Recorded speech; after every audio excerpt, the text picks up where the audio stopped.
আসসালামু আলাইকুম। কিছুদিন আগে যে ফার্মের বাচ্চাগুলা উঠাইছিলাম ওদের আজকে ৫ম দিন। তো আজকে ওদেরকে BCRDB রানীক্ষেতের ভ্যাকসিনগুলা দিয়ে দিব। সময় স্বল্পতার কারণে ওদেরকে আমি চোখে ভ্যাকসিনগুলা দিয়ে দিতে পারতেছি না। সে কারণে হচ্ছে আমি ওদেরকে পানির সাথে ভ্যাকসিনগুলা মিক্স করে দিয়ে দিচ্ছি। তো যেহেতু আমি পানির সাথে মিক্স করে দিব ভ্যাকসিনটা, সেজন্য ওদের খাবার পানি ২ ঘন্টা আগেই আমি উঠায় রাখছিলাম। ২ ঘন্টা আগে খাবার পানি উঠায় রাখার মেইন কারণে হচ্ছে ওদেরকে ভ্যাকসিনের পানিটা দেওয়ার সাথে সাথে যেন ওটা শেষ করে ফেলে। ভ্যাকসিন দেওয়া পানিটা সর্বোচ্চ ১.৫ থেকে ২ ঘন্টা মতো রাখা যায়। তো ১.৫ থেকে ২ ঘন্টার ভিতরে যতটুকু খাওয়ার পরে ওইটা ভালো করে ধুয়ে ফেলে দিতে হয়। জীবাণুনাশক দিয়ে ভালো করে ধুয়ে ফেলে দিতে হয় পানির পাত্রগুলা।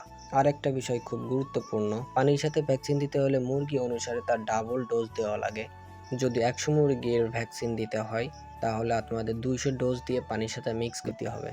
আর যদি চোখে দিয়ে দেন তাহলে ১০০ জন্য ১০০ ডোজ দিলেই হয়।